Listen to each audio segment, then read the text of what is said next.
आणि राष्ट्रवादी काँग्रेसच्या विलीनीकरणावरून अनेक दावे प्रतिदावे केले जातात।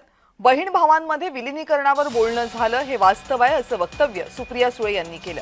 तर अजित पवार असते तर आज विलीनीकरणाची घोषणा झाली असती असं अंकुश काकडे यांनी म्हटलं।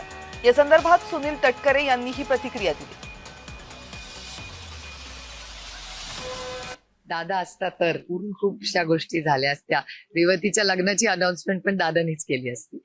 पण दुर्दैव आहे की दादा आज आपल्यात नाही, पण दादाची जी अपूर्ण स्वप्न आहेत ती सगळी आम्ही पूर्ण करू। त्यावेळेला ती तारीख दादांना काहीतरी सोयीची नव्हती वाटतं, कारण दादा काहीतरी दिल्लीला जाणार होते।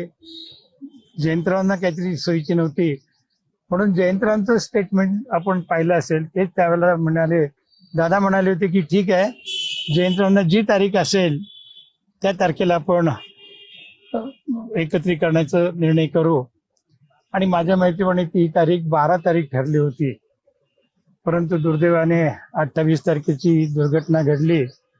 आणि त्यानंतर आज जर दादा या 12 तारखेला आपल्यामध्ये असते, या दोन्ही राष्ट्रवादीचं विलीनीकरण झाल्याचं आपल्याला पाहायला मिळालं असतं।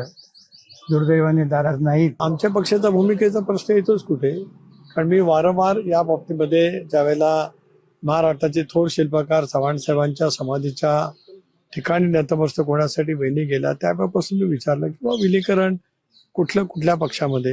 एक, आम्ही एनडीएमध्ये आहोत, एनडीएमध्ये माझं प्रणित आज देशातला महत्वाचा एक घटक आणि युपीए म्हणजे काँग्रेस प्रणित घटक, अशा वेळेला आम्ही एनडीएमध्ये आहोत।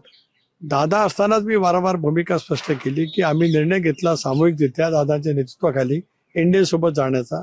कालही होता, आजही होता आणि उद्या भविष्यामध्ये सुद्धा राहील। आता राष्ट्रवादीमध्ये अंतर्गत जो चाललेला वाद आहे त्या वादावर आमच्या सारख्याने बोलणं उचित नाहीये की राष्ट्रवादी एक गट म्हणतो की विलीनीकरणाची बोलणी झाली होती, दुसरा गट म्हणतो की विलीनीकरणाची काही बोलणी झाली नव्हती।